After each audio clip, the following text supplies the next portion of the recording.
Well, good evening, everyone. So I want to make this interactive as I possibly can. So if anybody's got any questions or observations, then please feel free to yell out.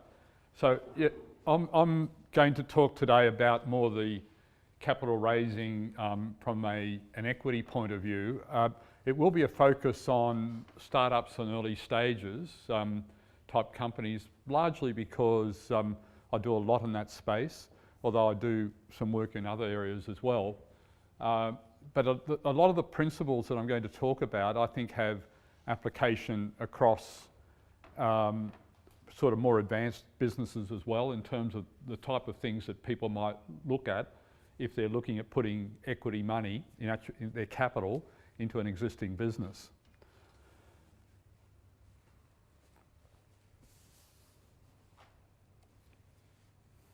So I won't go through terribly much through some of the things that I've been involved with, but just by way of background, there's a number of organisations that I have been involved with. I did want to talk particularly about two things. One is my past involvement with HunterNet, and by the way, I've got a great admiration for all of you doing this course. I think it's fantastic what you're doing, and I'm a great supporter of it.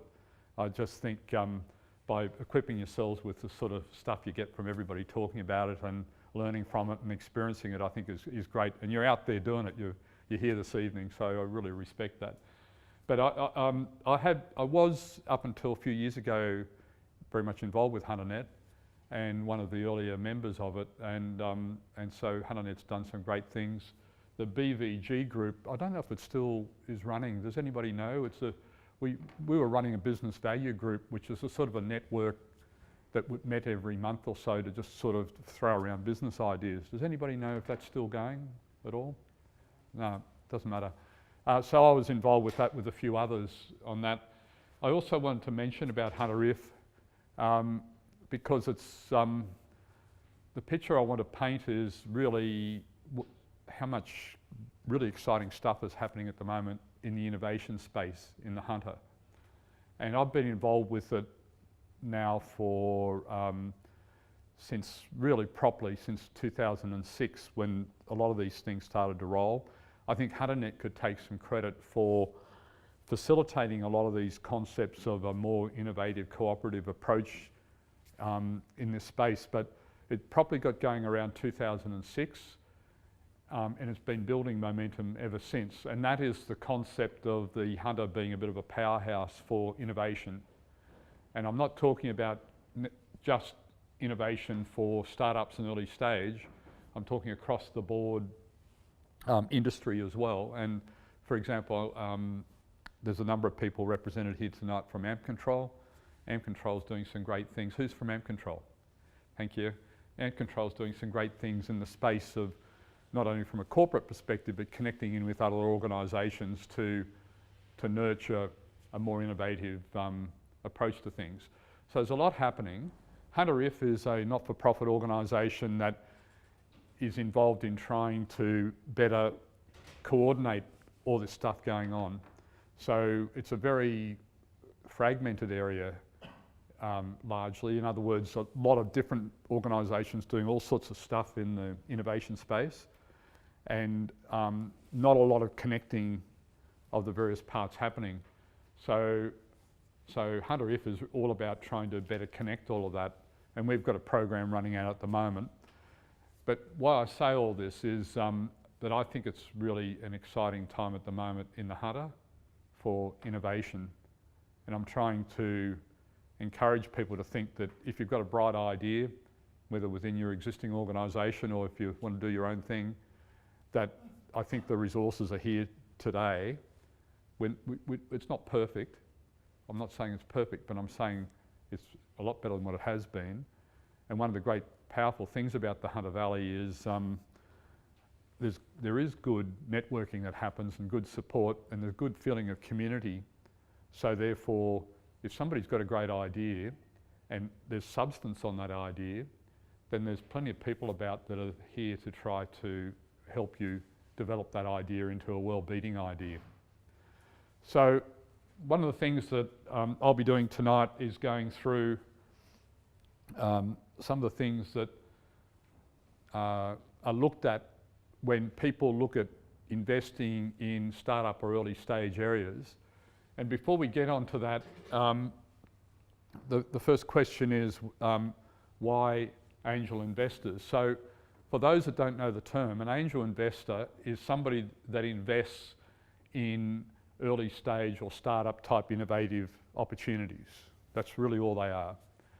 And angel investors take many shapes and sizes. There are some that have invested. I was talking to somebody earlier this afternoon that says his entity has invested in over 90 startups or an early stage.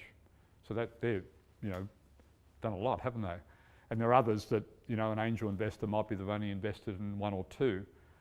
Some might do it through angel investor groups. So I'm involved with Hunter Angels. We're a collection of people that get together and talk about opportunities and things. Some might just do their own thing, but that's what an angel investor is.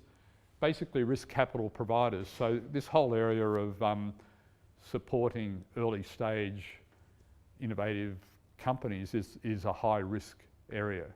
The statistics tell you that for every 10 investments that you might do in this, that probably you'll lose your money or barely break even on 5 or 6 of those. 2 or 3 you might make a marginal improvement out of, and 1 or 2 you might do very well out of. And so it's a very important principle, because what that tells you is that if you just invest in one, then you've got a very high probability that you're going to lose all your money. You've got to probably invest in something like about 10 and hope that the probabilities are working for you, so that 1 or 2 of them might go very well. So in my own personal circumstance, I've invested in about 8, and we're still waiting for our money. We haven't had any exit. And so we thought that a lot of these opportunities might exit a lot quicker than what we thought. And so some of them have been going now for almost 10 years, and we still haven't had an exit in any of them yet. So you've got to be very patient about the money. On paper, some of them have done reasonably well, so we will get our money back if 1 or 2 of them sort of sell out the way that they think they will. We're not going to be all make a fortune out of it, but we might do okay out of it. So they're the dynamics of it. It's risk. But why I say that is that for people trying to raise capital in this early stage market, you might hear an angel investor say that when we're investing, we want to get at least a 10 times return on our initial investment. And people might say, you've got to be kidding, that's greedy, if that's what you're thinking about. But if you recall just what I mentioned a minute ago about every 10 investments, probably only 1 or 2 of them will do very well, then just purely on the mathematics, it's telling you that why would you invest in anything unless it's got a reasonable chance of giving you a 10 times return on your original investment. So that's the dynamics of it. So typically in this early stage investing area, people are looking for what you'd call blue sky opportunities. We are looking at investments that are certainly at least nationally, that could develop into a good national business, or hopefully an international business to scale up. So what that means is that angel investors won't invest in the local fish and chip shop. Might be a very good business, but it doesn't scale up to reflect the sort of risk profile that you'd be looking at. The statistics tell you largely that for any startup business, whether you're a fish and chip shop or whether you're a company that's capable of going international, that the risk profile for that business are very similar. So in other words, the fish and chip shop has got largely the same sort of risk chance that it will fail after a certain period of time, as does the big prospect that could go international. So therefore, if you're looking at it from an angel investor perspective, of course you want something that's got the potential to scale up into something that's international, or at least national. So angel investors typically are comfortable with smaller equity share. Effectively the founders stay in control of the business. Typically they have knowledge of some of the challenges and risks involved with startups. Usually they would bring along business skills to be able to add to the investment, and mentorship, in other words, an ability to be able to provide mentor assistance to the founders. We often refer to it as mentor capital. In other words, we're not overly interested in investing unless we feel that we can help to add value to the process as well. Often the angel investors can bring contacts that might help. Often some credibility, in the sense that a lot of the angel investors have done pretty well for themselves. It probably stands to reason that if you're throwing money at startups in early stages, you've probably got sufficient money behind you and things that you can do it. And a lot of the people have done quite well in their businesses and things, and are quite happy to try and give back to support founders. Comfortable with co-investing, which effectively means that we'll often look at co-investing with other groups, whether they're other angel groups or others that may be contributing capital. And often angel investors will require founders to go through some sort of a pitching process and due diligence process to establish to the angel investors that this is a good prospect. And what we would say is just going through that pitching process, even if you don't get capital from the angel investors, is a good process to go through, because you certainly learn a lot about how to pitch something. You've probably all heard of what they call the elevator pitch. You know, you're in the elevator with somebody that invests in these things, and you've got 30 seconds to pitch to them about the prospect. And to me, that's one of the most powerful things that one can learn if you're establishing a new business, and that is to be able to confine down the essence of what you've got into a pitch that people know exactly what you're talking about. Well, hopefully you've got more than a 30-second elevator thing, but a typical pitch to an angel group might be 4 minutes, something like that. We'll often get people to do a preliminary pitch to us before they go to a bigger group, and then we'll say, well, actually, I think you need to work on your pitch a little bit. And it's really, really hard. It's really hard to sort of, not only to condense what you mean to say in 4 minutes, but in a way that other people can understand the essence of what you've got. So in my experience, when people do a pitch, they overly focus on the technical aspect about what they've got. Because they've probably spent all this time trying to develop the technical aspects of their product or service without thinking it from the perspective of investors about what is it that would make it attractive for people to invest in that opportunity.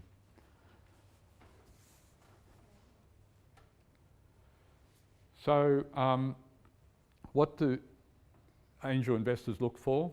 And by the way, I'm going to state the obvious here. Angel investors form a very important part of early stage investing. I'm not suggesting that they're the only source that where people can raise money if they need for a venture. But I'll at least give you an insight into how angel investors look at the world investing in these areas. So angel investors will look for investor ready. In other words, that the founding company is ready to take on investment, which might sound an obvious thing, but very often when people come to us, their companies are not ready or their business is not ready. So, for example, they might say they've got all this intellectual property, But we find that the intellectual property is held by individuals rather than the business itself. And so, well, why would anybody invest in your business if, you know, the intellectual property is somewhere else? You know, so you often look at those sorts of things. This second dot point is fundamental. The idea, product or service provides a solution to a real problem or issue in the market that is verified or verifiable by the market. So what all that means is that there's an emphasis on real problem here, because I often give the example of people that come to us on a hypothetical, the perfect mousetrap. And so people say, well, I've developed the perfect mousetrap. You can see that it's the perfect mousetrap. Nobody's developed a mousetrap like this. The world market for mousetraps is $2 billion a year. All we need to do is capture 5% of that market and we'll all be millionaires, you know, we'll make it. Now, I haven't had any mousetrap approaches yet, but I'm just sort of saying, we hear that pitch all the time. How many times I hear the world market for this is X dollars, you know, and as if that in itself proves anything. It's repeated so often that I find it a bit annoying, actually, because it's not establishing to anybody that there's an established need, market need for what they've got. So is it a real problem? Do people need a new mousetrap? Most people couldn't care less about mousetraps. If you've got a problem, well, the conventional ones probably work pretty well. So is there such a need for a perfect mousetrap, and do you need to necessarily buy it? So what is the real problem, and is what you have verified or verifiable? In other words, how do you prove to anybody that the market is prepared to buy what you've got? As simple as that, really. Now, for startups in early stages, this is really, really hard, because often they're developing something and they're thinking, I think it's a fantastic idea, I'm backing myself, but it's a bit too early to push it out in the market. And all I would say about that is if you focus on that issue right from the start, it's not enough that you believe that there's a need for something. And I think this principle applies whether you're talking about a startup early stage or more established businesses trying to do things. It's not sufficient that you believe that there's a need for it, particularly when you're looking for external money to support it. If you think it's a fantastic idea and you want to burn your own money chasing it, great. But if you're wanting to attract money from other people, then you have to sort of say, well, what is the verifiable evidence that there is a market demand for it? I've already mentioned scalable, 10 times return, and why that's an important concept. Cash flow, well, if that's there, if there's cash flow there already, then that's great. It often doesn't happen, but that's good. Rigorous, well-researched business plan. We would expect that people are sufficiently developed in their planning that they've got a good business plan, and that plan makes sense. That we look at it and think, oh, well, that sort of, we think that that's a good business that sort of works. Quality of founders is fundamental. So you may hear from time to time this concept of, is it the horse or the jockey? So what that is saying is that the horse is the idea, the innovation, the technology, if you like, that sort of stuff. The jockey is the driver, the founder, or the founders. And so in this whole space, there's often that debate. What's more important, the horse or the jockey? And most people will always say it's the founders that matter. The idea is like a quarter of the issue. If you've got you need a great idea, generally a great concept, but you certainly do need great founders and great team around you. And so we will tend to look at the quality of the team rather than necessarily the idea. Now, to give you an example of what I'm talking about, one of our investments that a number of us made is a company based in Wollongong that's involved in an app that helps people on university campuses to be able to, if they press the app, basically security people will know exactly where they are if there's either a health problem or a safety problem. And you might say, well, that in today's world, that's not really all that clever technology. And largely that's right. It's not all that incredibly unique technology, but the people behind it came from a background where they already had very good experience in it. We had confidence with them very quickly that they knew what they were doing and they had a very good strategy. And as a result of that, they've been successful in setting up on university campuses around Australia. They moved over to the UK and did a lot of that there. They moved over to the USA, a number of campuses there. And now they're extending their reach into applications other than university campuses. So it's an example about great people that had a really good business strategy and good people behind them that could do something with it. Market knowledge and focus. Well, we expect people to know all about the market that they're involved with. You know, we'll often ask the question, who are your competitors? And it's surprising how often people just don't know the answer to that question. What are your barriers to entry to stop others replicating what you're doing? And they have to think about that. These sorts of things, you know, we expect people intuitively know the answer to those questions. Ability to move beyond comfort zone. This is a hard area, you know, it's sort of, and people have to be adaptive in how they approach the area because nobody quite knows what's around the corner in this space. So you have to be adaptive, you have to move beyond your comfort zone. And credibility and industry experience are important. Now,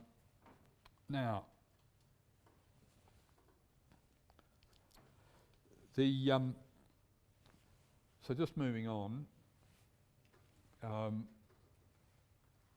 just rattling through a few of these excellent communication skills, angel money used for productive purposes. So we look at, in other words, the money that goes in is not used to pay off existing debt. You know, like one of the shareholders wants some of their shareholder loans back. We don't like that at all. We like to feel that the money goes in because you want to employ people to build, you know, your IT platform or for marketing purposes or whatever. Willingness to accept advice and understanding of competition. I've mentioned high barriers to entry. I think I've mentioned that already. That it doesn't always happen. Like I was talking to somebody just yesterday about this high barriers to entry. In a lot of the app areas and IT spaces, it's nothing more than software, and often you might say, well, there's no real barriers to entry for somebody trying to replicate that. So then, but then some of our better performing opportunities are on that basis. What you then look at is to sort of say, okay, well, there may be relatively low barriers to entry. So what's your strategy, therefore, to build this business quickly and effectively in a way that the competition is always playing catch up? And it can happen. So we all know the concepts, you know, great branding, great penetration into key areas of markets that people might look at, and a concept that you're building Mark II, Mark III, Mark IV in your product down the track, so that by the time the competitors get to Mark I, you're at Mark III or Mark IV. And organisations like Apple and those sorts of ones do those sort of concepts very well. They understand that concept. And verification and ownership of IP is generally important. We've talked about that. Capacity for angels to add value. So generally, angel investors aren't particularly interested in investing something if it's just investing for the sake of investing, if we don't feel that we can add value somehow. Exit opportunity is fundamental. The founders often they're doing it because that's their lifeblood, and often they're happy if they're doing it in 20 years' time. What we look for are people to sort of say, well, actually, everybody, all the founders would be happy if we sold out in 5 or 10 years and we all made lots of money out of it and we could go and sit on the beach or whatever you want to do with your money. So we like to feel that people have got an idea about how you might exit from it. Equity investment is value for money. That's just simply saying, you know, that formula I mentioned about a 10 times return and all the risks and things. So whatever the price is that you've got to invest in these things, we don't want to rip people off, but we want people to understand the risk elements. So often the founders understate the risks associated with their business, and we're all about trying to make sure that people fully understand that even though you might have a great idea, there's still plenty of risks, and so the price that you pay in to invest in these things needs to reflect that risk element. People need to be able to pitch, not only to us, but anybody out there. You've got to pitch your idea, as we've talked about. And the final one there is what I call sizzle. You know, that's the X factor. That's the one where you look at something and think, I just love it. You know, I just love what this is all about. I can relate to it. You know, I want to support it. And so we've seen plenty of opportunities come through that probably great businesses, but it just doesn't turn people on. Grant? Yeah. That's a good question. As an investor, do you look to diversify your portfolio, or do you look to sort of more so specialise in an industry where you have experience? Yeah, that's a very good question. You'll typically want to invest in an area that you know something about, but you also want to diversify for those risk spreading issues that we talked about. So if you just invest in IT opportunities all the time, well, that's not really being very diverse, and yet you still want to invest in something that you know something about. The answer to it, I think, is to align yourself with a diverse group that has great skills across a number of different areas. So in the case of Hunter Angels, Hunter Angels has metamorphed into a different group right at the moment. I won't bore you with the details, but when it first started, it was a bunch of 12 people with some of them with excellent skills in engineering or in IT or health. And so it was a great conversation to have, because often you would, something in health might pop up and somebody would know something about that around the table, or if they didn't know, they'd know people that did know something.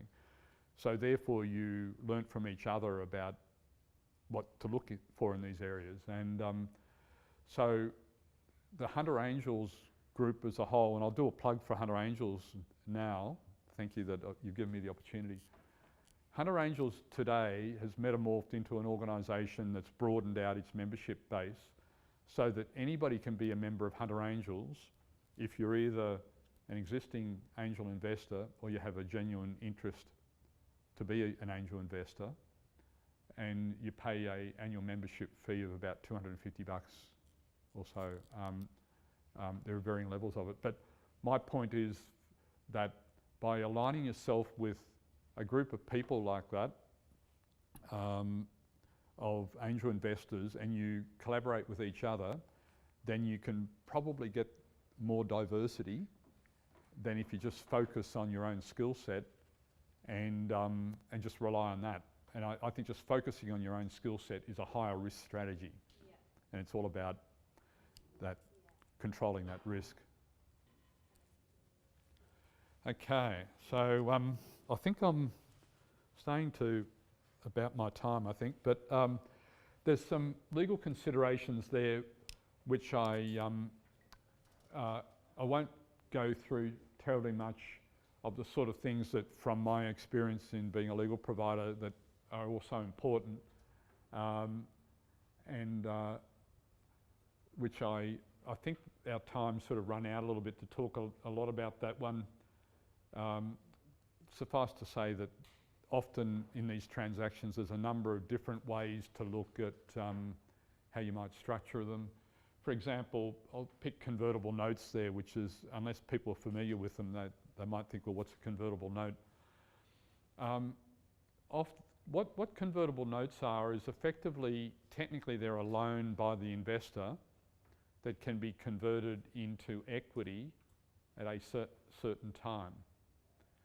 And that certain time is often when there's another major capital raising in the founding company, then you can convert your loan into equity. And it's normally at a discount of around 20%, something like that, from the price that is paid by other major investors at that time of that capital raising. The reason that they are used is that often for early stage companies, it's really, really hard to work out what a fair value is for the company. And because, you know, how long's a piece of string? I've got a great idea. On one argument, it's worth nothing because you've not, you know, you haven't launched. So the accountants will say it's worth nothing. But on the other hand, it might be a brilliant idea and people think, well, this is just brilliant, you know, so it's got to be worth something. So often if you have a convertible note concept, what it does is pushes away the conversation about what the value of the company is to a later date at a time when there's a more major capital raising for the company. You've de-risked a lot of the issues associated with the business at that stage. So and hopefully you've started to trade a little and you've got a bit of a cash flow and more certainty about what the business is all about. And as a result of that, you can more easily determine what is a fair value for the company. And if you then offer a discount from those who hold convertible notes, that they're getting their 20% discount also, then that is a benefit they get for being early stage investors, and they get a bit of an uplift. They do get interest, or what they call a coupon, on that convertible note, which typically might be about 8-9%. So you're still earning money on your convertible note if the company doesn't go bust, that is. And you also get this uplift factor. So just thought I'd mention that one because that sort of explains a little bit about some of the challenges you've got in this whole area. So I think I might wrap it up on that because I think my time's roughly there, but except to just throw it open if anybody's got any questions or observations at this stage that they want to throw up. Another one? Yeah? How would you, I guess, is getting funding for a not-for-profit is a completely different kettle of fish than to something like approaching angel investors for an investment where you're expecting a return? Well, there are parallels, of course, because if you're looking for investment into a not-for-profit, then people will ask to a degree similar questions, because if somebody puts money into a not-for-profit, then they will want something in return for that. Yeah. It may not be dividends or an ability to be able to sell shares in the future, but they'll be wanting an outcome from that. So in many ways, the principles are very similar. There'll need to be a pitch. You'll need to have your house in order. You'll need to have an idea about a vision for where the not-for-profit is going in a way that people are prepared to invest in that in some way. And the investors will need a method of being able to protect their investment and get comfort that there's going to be some outcome on that. So I think that there are strong parallels, yeah. Okay, any other thoughts, questions, arguments, disagreements? Once you've made the investment, how do you keep an eye on the company? How often do you check in with them? Yeah, well, also a very good question. We're going through that issue right at the moment because we probably feel that we haven't managed that aspect terribly well. We get regular contact with our investee companies. Sometimes they'll come along and present to us about a bit of an update. They'll usually send regular reports. What we've found is that maybe we haven't managed that aspect as well as we could have, to be frank with you. And so we've just done some things in recent times to improve that. So we've gone out to all our investments to sort of say, the game's changed a little bit. We want to focus better on managing our investment, and the whole series of questions that we've thrown out to them about what's happening in this area, and we've had very positive response from our investee companies. We have said to them, we think that these questions you should be asking yourself, as well as hopefully providing us some of the answers. Like, for example, they might tell us when we first invest about, we think we'll achieve these things, for example. But often there's no real accounting of, have they achieved that? You know, after 3 or 4 or 5 years, have they actually said what they're going to do or not? And we understand that the game changes, but often that monitoring needs to be there. You know, all sorts of reporting things. So we're getting better at it. The problem, well, we're not saying we've got all the answers in what we do. We can learn a lot to do it a lot better. One of the problems in the area is that often there's not a lot of money to do sophisticated due diligence when you first invest. Sometimes the investments collectively might be as little as 100,000 or maybe even less. Sometimes a lot more, but even if it's a lot more, the amount of time you can spend on due diligence may not be great. And then when you made an investment, sometimes you don't have sufficient resources to properly monitor that. If you're a big fund, you'd have all this stuff, right? You know, and so this is the challenge in this early stage area. It's a challenge for the founding companies because they often don't have the resources to get all the, you know, all this documentation and stuff right. I mean, they might have basic stuff, but it's a challenge for everybody in this space because it's all so low level in the costings that you've just got to try and get that balance right. It's not a perfect world. Big corporates wouldn't understand the concept. That's why startups never start successfully in big corporates, because they will apply their bureaucracy and their processes, and it'll take them 2 years to get around to getting the business going. And meanwhile, the market's changed and the idea is no longer relevant. So it's a completely different field. Okay, righto. Well, thanks everybody for listening. Hope you get something out of it. Thank you. So typically businesses will obtain equity funding in their early life because banks aren't usually interested in getting involved in that much risk because we don't get the same return. So it's after that stage that banks are sort of interested and we can provide some money when there's a little less risk, there's probably some security, the business has existed for a while, it has a track record, it's probably got assets, and that's when banks are involved.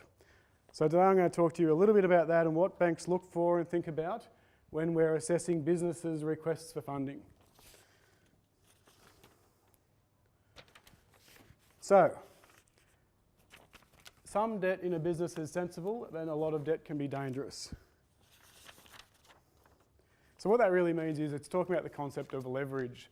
So businesses can maximise can leverage, I guess, off their existing assets to increase productivity and make more money.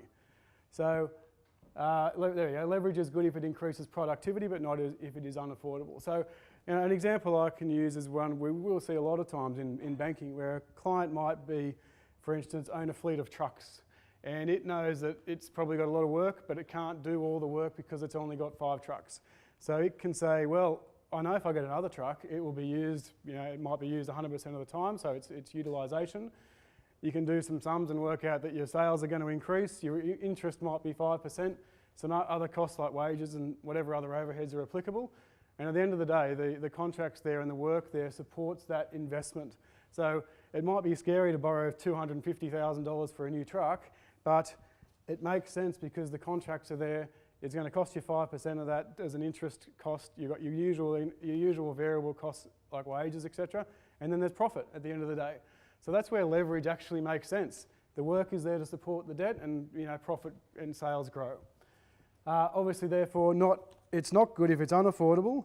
And I'm going to talk a bit more about this, but an example is where sales might increase marginally, but profit won't increase.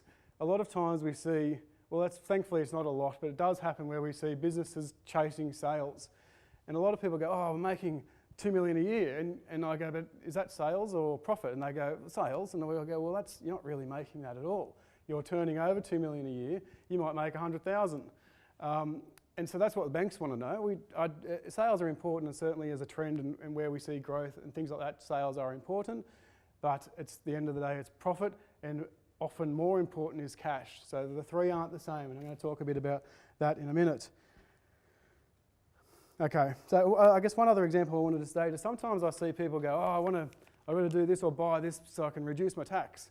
And that is just meaningless, makes no sense. And oftentimes, if their accountant may be giving them some, I think, bad advice, but oftentimes they just think they spend money and they get a tax deduction and they're paying less tax. But I had an example where a guy was telling me he wanted to buy all this stuff and it was going to sit in his warehouse to pay less tax. And I think, mate, if that's just going to sit in your warehouse and could potentially lose value over time, and it's sitting there and you've spent all this money just to pay less tax, it's a waste of money. So spending money to make nothing and only to reduce your taxable income makes no sense. And a lot of time we do see people try to do that, but I strongly warn against it. Okay, so if you remember one thing from this session, it should be that increasing sales doesn't always mean increasing profit, doesn't always mean increasing cash flow, and doesn't always mean success. So business is doing really well because sales are up, but yeah, no profit and cash. And we see this a lot. It's a common thing. And the bank has various facilities that we can provide, and I'll talk about that in a minute. But what we find oftentimes is when businesses are growing, and this is where we see people coming and needing some cash, is where sales are growing, but they don't have the cash, I suppose, to support their growth. That's a key often borrowing cause, which is why businesses will come to us needing money. Oftentimes we're doing vanilla stuff, like they want to buy a commercial property for their trading premises, or the directors want a house and all that stuff that everyone knows about. But the more interesting things we see as bankers are cash flow requirements, where they're growing, they just don't have the cash to support their growth. And it doesn't always work out that you go, but hang on, they're selling heaps of stuff, or they're doing all this for their clients and they've got all these, all this work on. But oftentimes we will see that the cash is effectively tied up in the balance sheet. Now, that can be a strange concept, but what that means is it's typically tied up into two key assets that businesses have. Debtors, which everyone understands is when the clients owe you, or stock or inventory or whatever it is they might be doing. So I see clients, and some of my best clients are some of the biggest businesses in Newcastle that you'd all know their brands and that they're always all well established. Sometimes they might be turning over, as an example I'm thinking of, $25, $30 million. And at the moment, one of this particular clients has literally no cash. They're bleeding. They've got all these ATO arrears. And that's sort of everyone, well, that might be sort of panic stations, but not particularly, and it all makes sense. The business is still profitable. It's got a net profit before tax and all that sort of stuff, but it just has no cash. And the reason is its inventory in this particular example has grown from probably 6 million to 9 million over the last 12 months. And so they've got a whopping big warehouse full of stuff, and that's where its cash is, because it's growing so fast. Excuse me. So that's an example where they might say, look, Tim, we owe the tax office $500,000 for the last quarter. We need money quickly. And being in the business banking relationship where we have pretty close relationships with our clients, I know how they're doing. I know that they've got lots of work on with very large corporate clients. I know that their P&L is going to tell me they've got a large profit, but they just have no cash because I know it's in that warehouse. Excuse me. And the figures, of course, all support that. So yeah, the key message there is that excuse me, I've had a bit of a cold this week.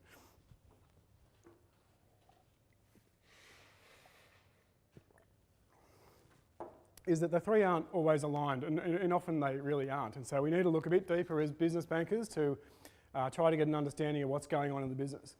Now, business banking is an interesting sort of role, and unless you're a business owner and have a business banking relationship, you may not really appreciate, I suppose, that relationship. People hate banks, we know that. We're probably down the bottom with real estate agents and lawyers, but that's a lot of that is probably unwarranted, and certainly in business banking, it's not. We find that our clients really, really appreciate, I suppose, and value the relationships they have with their business bank, because it's that understanding that you have that can really sort of carry clients through through the tough times. So that's one of the rewarding parts about banking. I guess one more example of that is another client. Now, occasionally we come across, again, it's banking's one of those funny jobs where people don't sort of think it's all that exciting, but you do get moments throughout it where you come across clients, particularly in business banking, that you help in the early stages and they turn out to be quite successful businesses. Now, one of these I've got at the moment, which I've sort of been managing for the past 5 years or so, is a private ambulance business. So a bit unusual, not the sort of thing you see all the time. And they do private patient transport between hospitals and things. Not full-on emergency 000 stuff, but from hospital to hospital or through to physios and stuff like that. Anyway, so we supported this business from the very start when they literally bought their first 2 Mercedes Sprinters or something, fitted them out with all the gear that goes in an ambulance, and they were sort of actually losing money for a little while. But it all made sense. They had a deal with the state government, and it was pretty lucrative, and it meant that they were one of the first in this sort of industry where the state government was starting to privatise this ambulance sort of stuff. Anyway, so now they're shooting the lights out at the moment. They're probably turning over $7 or $8 million and making nearly $1 million a year in profit. So they're doing really, really well. But it was only months ago that they were sort of knocking on my door in a similar sense, saying, no cash, we need money, ATRs again, we need some money. And again, it was a perfect example of where sales were up. They just did not have the cash to support that, and that's actually a known concept called overtrading. So it's something we have to be aware of as bankers, that businesses can only trade within their means and they need the cash to be able to support their growth. Without that, it doesn't take long until things can go very pear-shaped. And for instance, in this one, usually that will sort of balance out in the space of maybe 12 months if growth settles down. But in this case, it was in the debtors. So when I was talking about cash tied up in our balance sheet assets. So in this case, it was debtors. They maybe 6 months ago, they only had about a couple $100,000 owing to them, and now it's $1 million. So all that is in their debtors. That gets paid back every 30 to 45 days. But it causes them a lot of trouble, and if they continue to grow at that rate, they may not be able to substantiate or support that, and that's where businesses go belly up. So what I was talking about there is really what this relates to, is called the the cash conversion cycle and asset conversion to cash. Oh, this is horrible.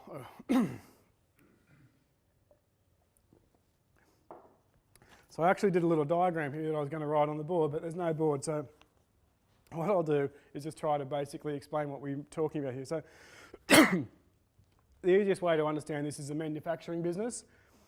And let's say they're making something simple like wooden spoons that we can all understand. So, they might purchase their raw materials on day one. Now they get a stock of raw materials. So what I'm trying to explain here is the cash conversion cycle. They might purchase their raw materials on day one, and their supplier gives them 30-day terms. That's how most businesses sort of work. So on day one, they've got their wood, and they start to make that and turn it into wooden spoons. It might take them 45 days, let's say, to make those wooden spoons. But on day 30, they've got to pay the supplier. So they've paid the supplier, the cash goes out of their bank. So they're carrying now X amount of dollars for the wood that they purchased to make these wooden spoons. So it takes them sort of 45 days to make, and let's just assume they sell them straight away. There's no holding costs or holding time. They sell them straight away on day 45, and then the distributor or the wholesaler also gets 30-day terms. So then we're at sort of day 75. So that's what we call the cash conversion cycle. Their client pays them at day 75, but all the way back at day 30 is when they first paid. Hopefully you can understand what I'm getting here. That's the gap where they've actually had to sort of carry that funding from paying their supplier until they get paid by their customers. And that's where often an overdraft comes into it, right? And years ago, that was the main thing, and everyone goes, I need an overdraft because I've got this working capital shortfall. Nowadays, thankfully, we have some other products which are a bit more sophisticated and help businesses, in a bit more tailored way to cover that. And that's called working capital finance. And the two key products that we sell in the NAB are invoice finance and trade finance. So invoice finance is one where it covers that period of time where the business may have sold a lot of stuff and they've got all these debtors. So the ambulance business, for instance, done a hell of a lot of work for the state government. It's got $1 million, let's say, of outstanding debtors. The bank can lend against those invoices and lend up to 80% in most cases or some cases. And so that's the way that banks can gear against that asset in the balance sheet and get cash back into the business. And that's one of the key issues for businesses that are trading is cash. And the other beauty of that is it's using these assets in a balance sheet that typically are sort of just left alone by banks. And usually the mum and dad directors or whatever have their houses on the line. So you've got your mortgage or whatever tied into all your debt. If everything goes down, then so does your house. But this sort of facility allows the bank to take a bit of comfort that we've got assets there that we can sort of say, well, there is value in these debtors. And then your house doesn't have to be in the mix. And if everything goes down, then you actually still got the roof over your head. So, those sorts of things are really good. And that's sort of what we're seeing more and more of these days for these larger businesses that are trading and need working capital finance. That's invoice finance. It does. I mean, the tricky part when I was saying about 80%, with that example I spoke about with the ambulances, they have a heavy exposure to one particular client, which is that state government. They do stuff like, I don't know, people watch the NRL, they do NRL games, they do harness racing. But their biggest one by far, like probably 80% of their overall client base is this state government. So when the bank's looking at an invoice finance request or facility, we do an assessment on the debtors. We get like an age debtor listing. We have a look at literally who they are. If there's a huge exposure to one, we might go, oh, well, if that goes down, well, we're not too cool on having all our eggs in one basket. But in instances where it might be, for instance, state government, we can take a bit more comfort that they're not going to just go belly up. But if it's 80% exposure to just a normal business that's out there, we might be a bit more cautious about lending them that much against that balance. But yeah, usually we like to see a bit of a mix. We don't want to see too many bad debts, so anything that's over 90 days we don't want to touch. If they've got all repeated bad debts and no one's paying them, we also get a bit cautious. So there is a bit more in it than I've just explained, but for the most part, it's there. We do look at that level, but yeah, it's against the balance. The debtor balance. Trade finance is another one I just briefly mentioned. That sort of funds the supplier payment. So there's two components I just explained. You're buying the wood, making it into wooden spoons, and then you get paid at the end by your clients. It's that portion where you pay for your raw materials. That's where we can fund it with trade finance in a similar way, where the bank gets comfortable that we sort of know where the money's going to a supplier and not to, the director's holiday overseas. The bank has no control over an overdraft. So that's why we tend to like these other products a bit more, as opposed to the overdraft, which can pay wages or tax bills or your holiday overseas every year. Right. So the question we face as providers of finances does the story make sense, and would you put your money on the table? So an example I often think about when I talk about this is, and I have a good little feeling about this particular one. It was probably 18 months ago. Where it was all about, does the story make sense? So this particular person was a very highly qualified and experienced builder and does a lot of property stuff. He came across this pretty good site in Derby Street, it happened to be, and he had grand plans to put, I think, 6 or 10 townhouses on it, and he wanted some money. Now, it was going to an auction, so he wanted sort of an approval for, I think it was $2 million, so he could go and try to buy this site. Now, there's a lot of things the bank will look at in a deal like that, but often most people understand that two of the key ones are the security, being the value of that site and how much the bank wants to lend him against that, and then the debt servicing, so can he pay us back? Now, the way that a good banker, or I suppose the way that we can look at things a bit outside the square in business banking is you don't always have to show that they can pay it back, for instance. So I knew that in this case, the way that he was always going to pay us back was by building these townhouses and selling them. Okay, so I wasn't looking for him to have a whopping great big income to be able to pay back, in this case, $2 million and all these other debt to us over a period of time, over repayments. That was never the way it was going to get paid back. So the key to understanding, as I suppose as a banker, the key to finding if this is a deal or not is looking at how is he going to get out of this and pay us back, and does that make sense? So in this case, as I said, he was very qualified. It was a great site in Derby Street. His feasibility said it was going to make him good money, so they run the numbers and say the townhouses will sell for X and this is what I'm going to make. So that all made sense. But he had no DA on the site, so there's a risk there that he wouldn't get a DA. He also, I was going to say, couldn't afford it based on our normal parameters. He couldn't actually afford it at actual interest rates. So when we're sort of scratching around, and Brody will know this, you're trying to make a deal out of nothing, right? And sometimes you like the guy or he's a good client, you know it sort of makes sense, but we need to show they can afford it, okay? At actual rates. So when I was sort of explaining there, we look at the other way he's going to get out of it, but you sort of want to show he can at least afford it at actual rates.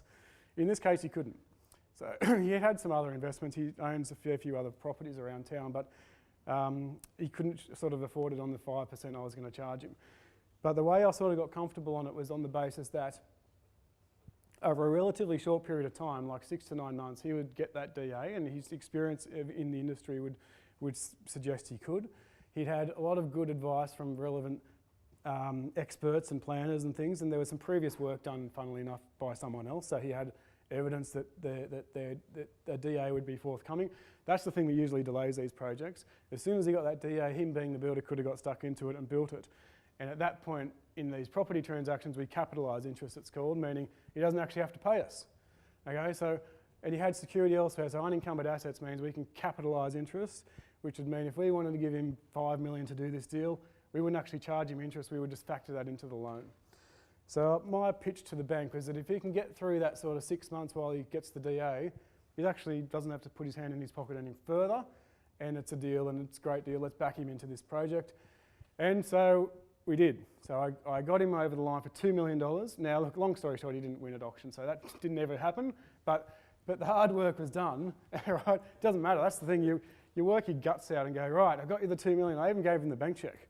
And he didn't even win at auction, so he came in the next day and gave me the bank check back. But the reality is we backed him, and he was extremely appreciative. This is a 50-year-old bloke who's been around for a long time, and he knew that it was pushing it, but we got him over the line, and yeah, he was very, very grateful, but we moved on to the next project. Wasn't as pushy, wasn't as stressful, and he's doing something else now. But that's just an example of where does the story make sense? I've sort of sidetracked there, and in that case it did. I thought he could get out of it. He's a well-experienced guy.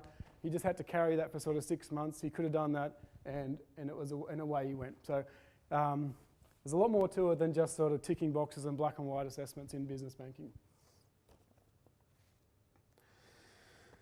Okay, so whether it's providing 100,000 or 100 million, the fundamentals are the same, and that's right. I actually had a guy call me a couple of days ago saying, oh, it's only 50,000, like a line of credit. It's only 50,000. I'm like, mate, yeah, it could be 5 million, and he's doing the same level of assessment. And by that I mean he wanted it improved in like a week. I'm saying it's not going to happen. The same applies. The bank doesn't want to lose any money, right? So 50,000 or 5 million, we're essentially doing the same thing, and the fundamentals are the same. So here's another example, and it's very similar actually to that one I just explained, but it is different. I had this in this set of slides 12 months ago when I spoke to the guys here last year, and I sort of outlaid this. Now keep in mind that 12 months ago, the property market in Newcastle was pretty good. If you keep your eye on the papers, you'd know that over the last 12 months, it isn't so good. Property prices are dropping off.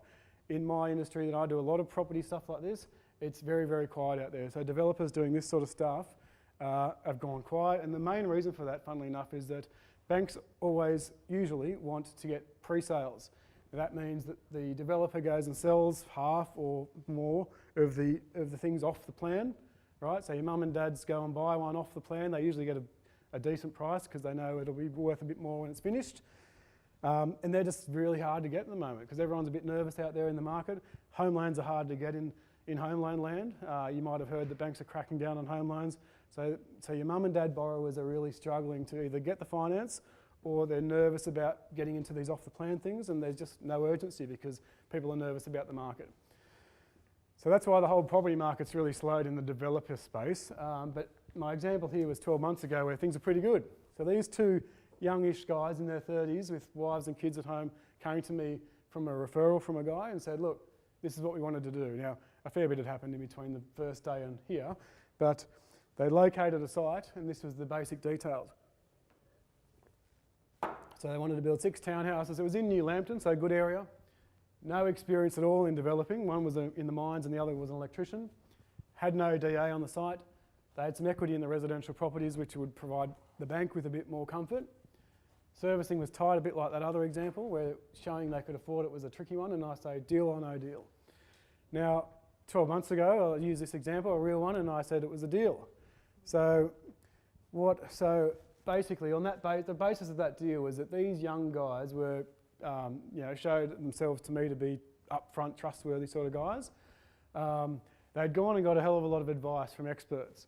So oftentimes, you're only as good as the expert advice you get, and people who are developers aren't always experts in town planning law and those sorts of things. They have to go and get the advice. So in this instance, before they went to the auction of this place, they had obtained that advice, and they were pretty comfortable they'd get 6 townhouses on this site. They do a feasibility again to me, and I go, yep, making 15, 20% or something.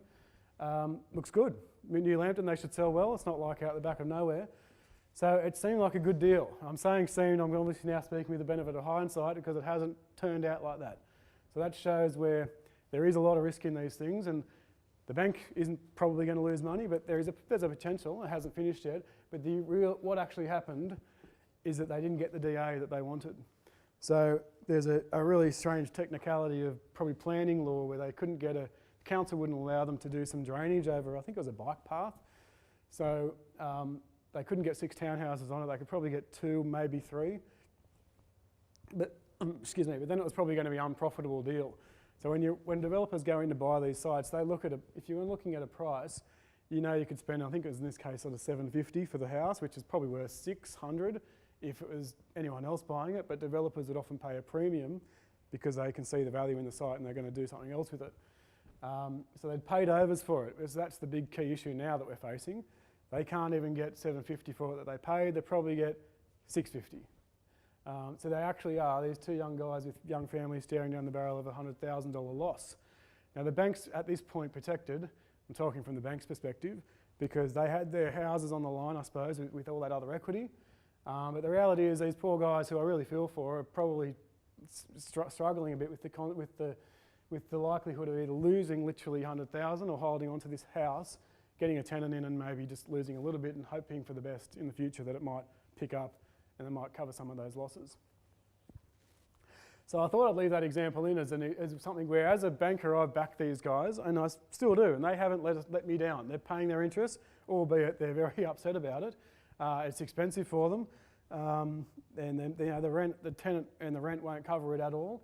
But we backed them into it on that basis, that they'd had a lot of expert advice. They had a good builder behind them, but some of these unknowns with council and I guess a really strange bit of legal planning law. Look, I'm not an expert on that either, but whatever reason, the guy who they got advice from, who I know quite well, didn't pick up that council wouldn't like this drainage easement. So sort of what I was getting on there is going to take me into this. I think this is the final slide. We're going pretty quickly here.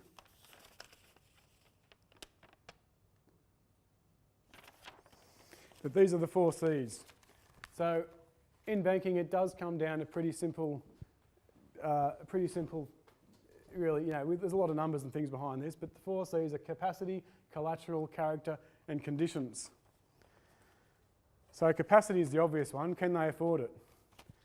Remember I was talking about cash versus profit, and they're never the same. So oftentimes we look at profit, and they, as these other examples I've used, they might be making $500,000 profit. Great.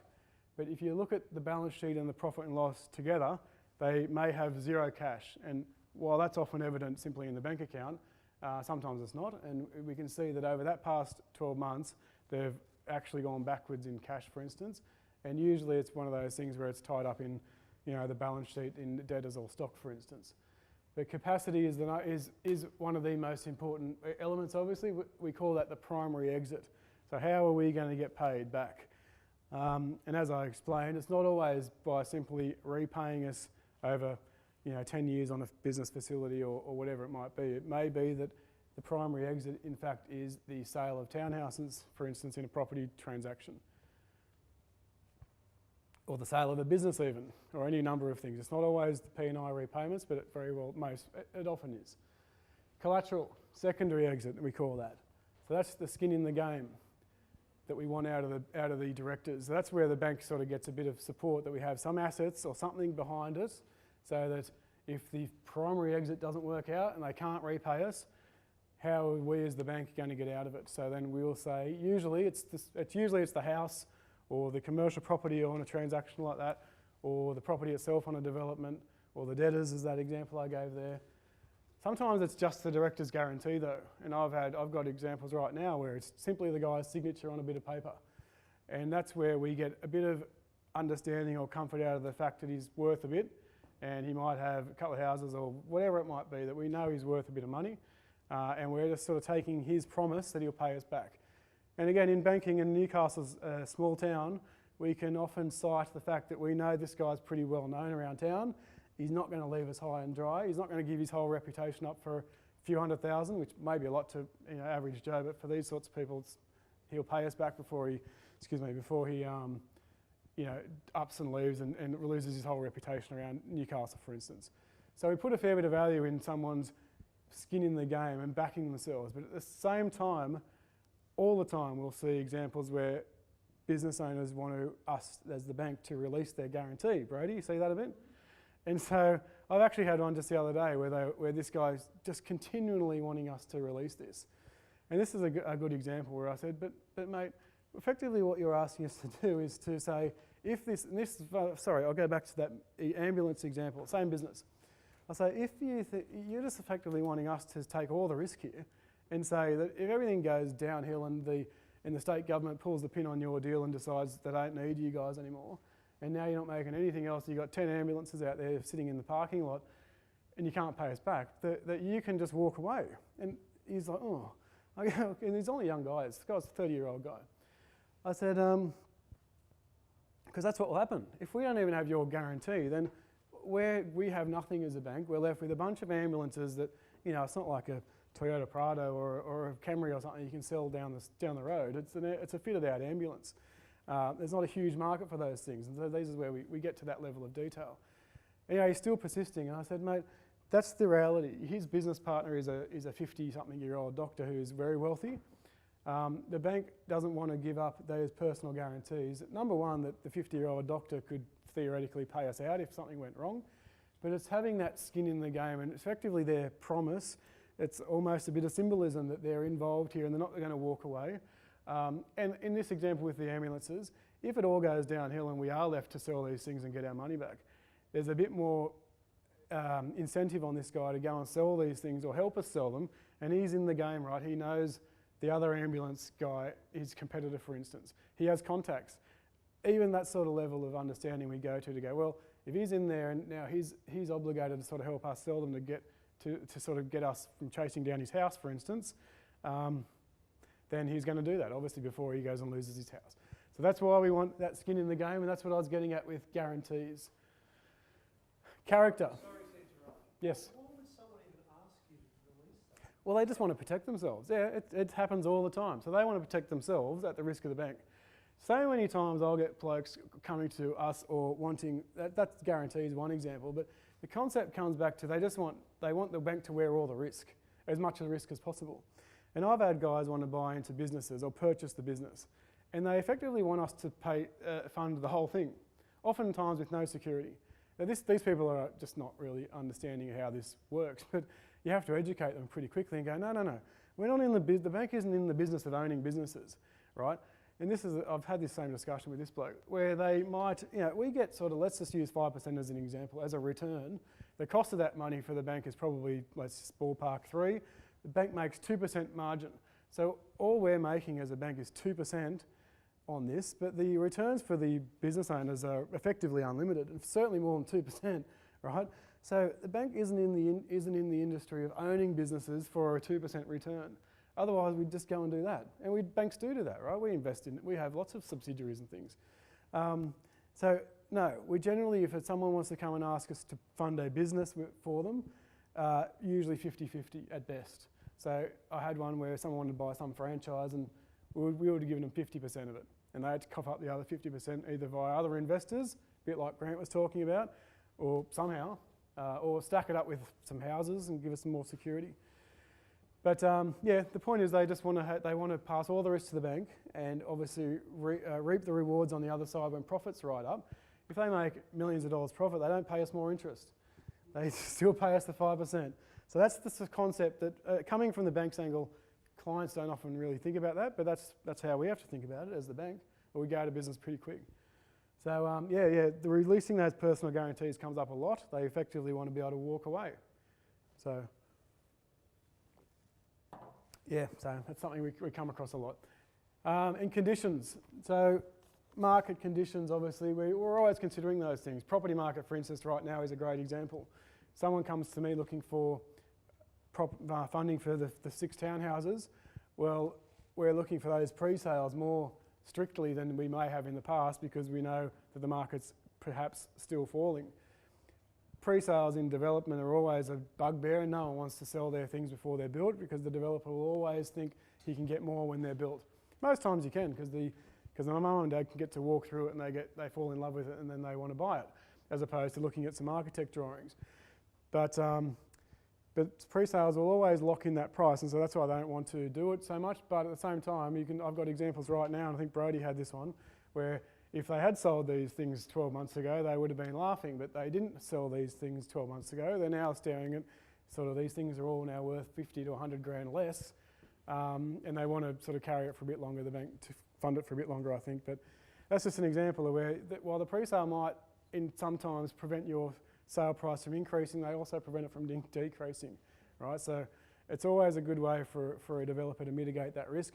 And the good guys who have been around for a while will do it. They know that they just want to get in and out. They know they've got those sales. Everyone's happy. We move on with life.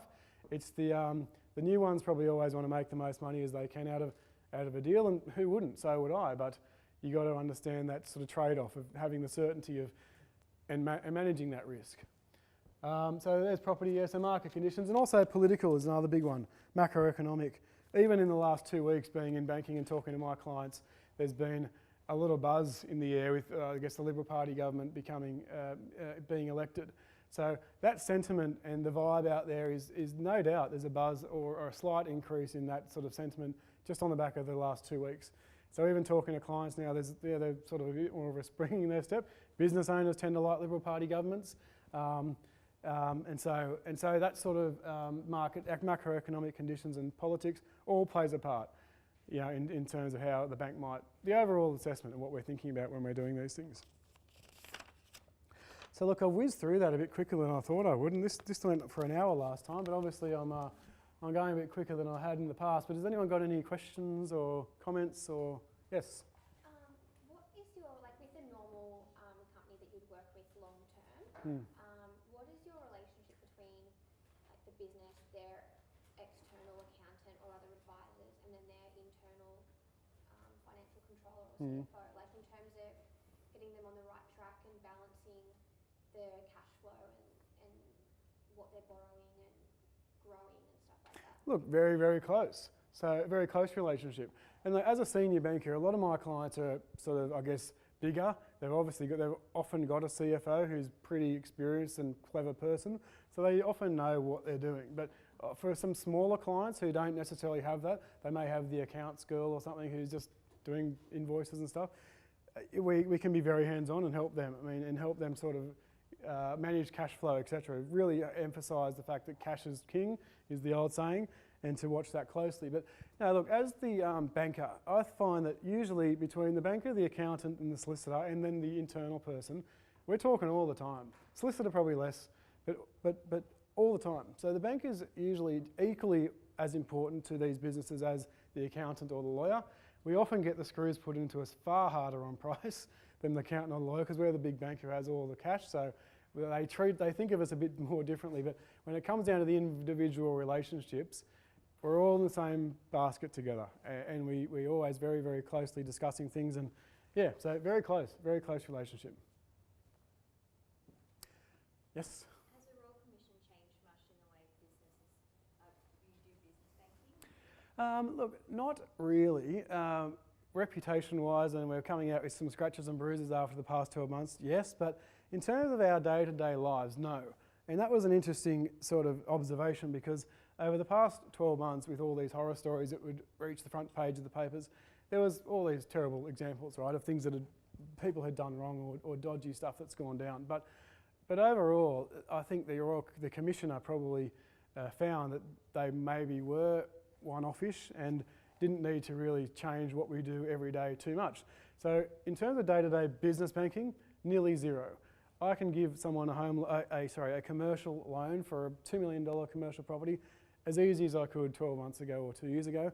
But what has really changed is home loans. And we still do those in the business bank. I mean, that's obviously what has impacted heavily the property market. But still, my clients want a home loan too, or their kids, or their whatever. They might want an investment property. And so that's where it really has changed. And obviously, that's where we're out there lending to consumers who may not be as sophisticated.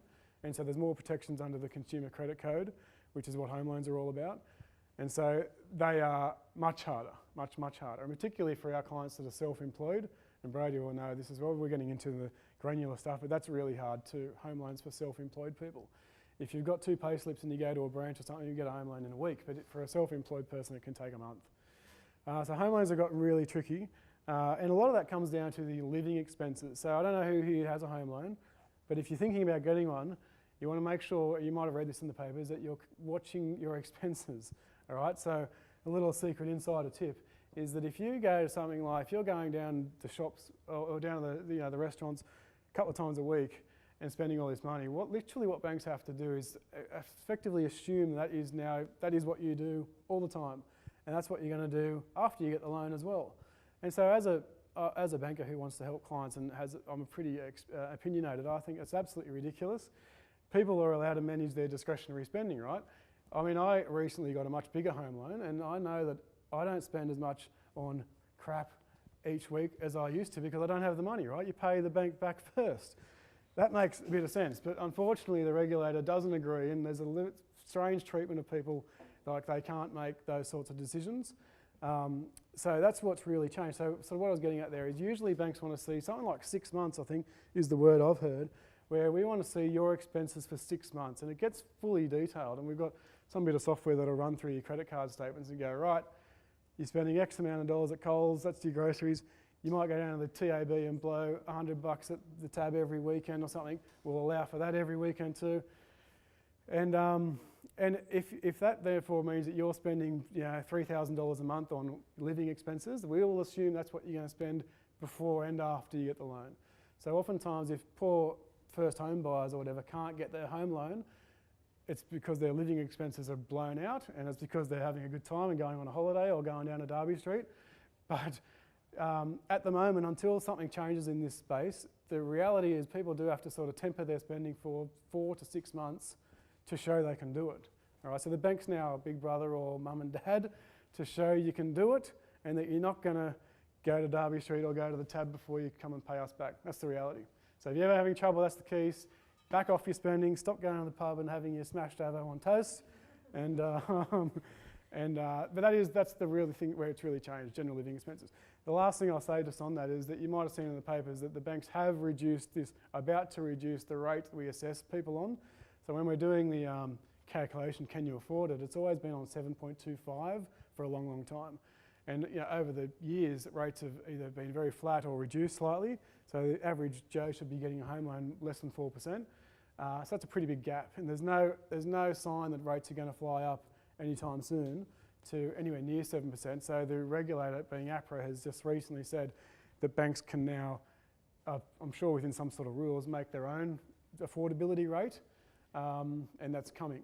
So I think that's all in line to ease up a bit. It's been too harsh and people can't get money and the market's flat, and so I think they've realised it's been a bit harsh. That's where the biggest changes come out of Royal Commission.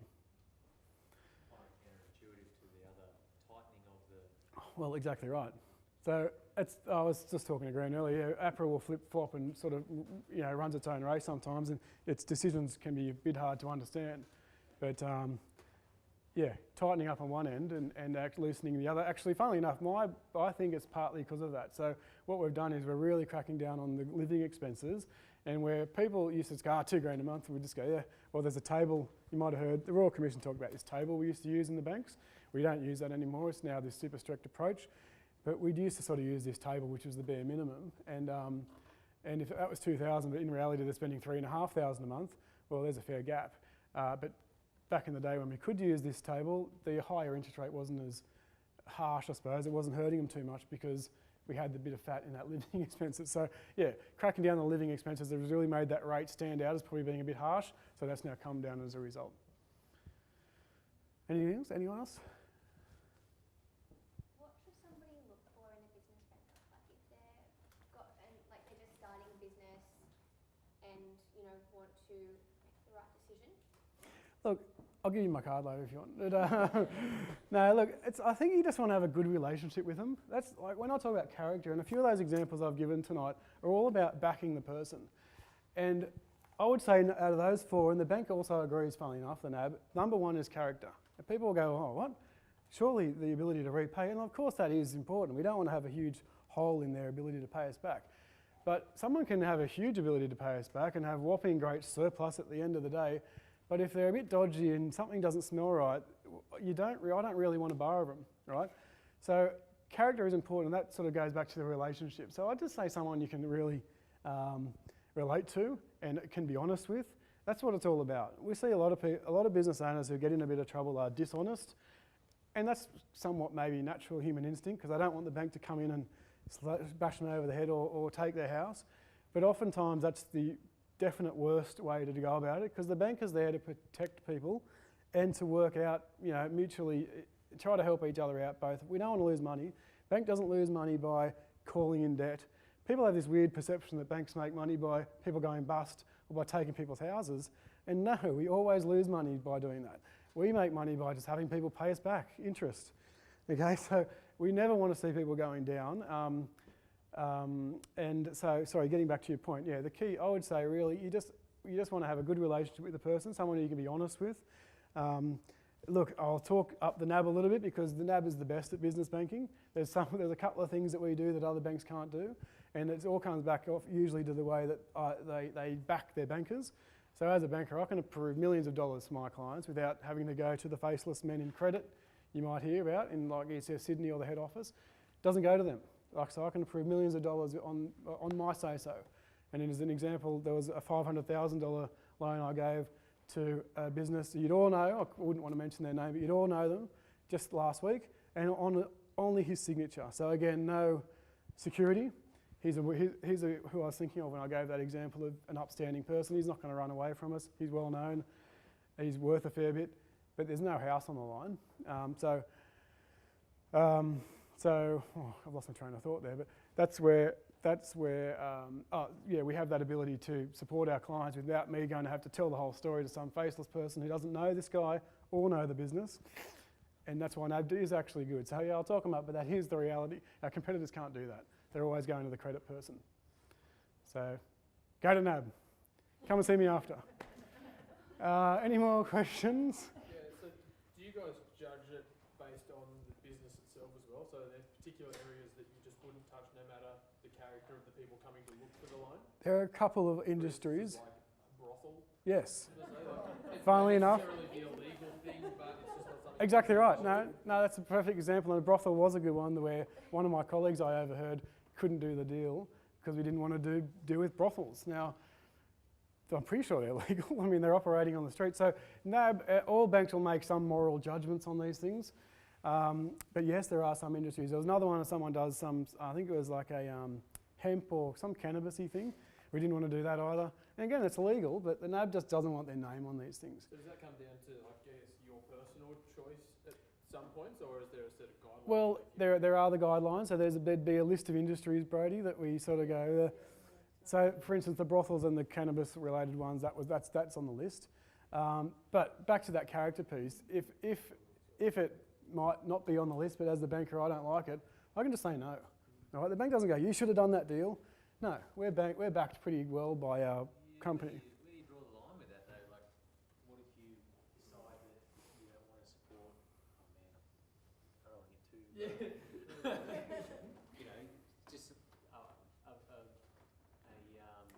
Christian church or Yeah. sense, or you know, that's extreme because Mm. you probably have a policy that you can't do that. You're right. I think there would be that discrimination piece. I totally agree in terms of these industries that we sort of don't want to deal with.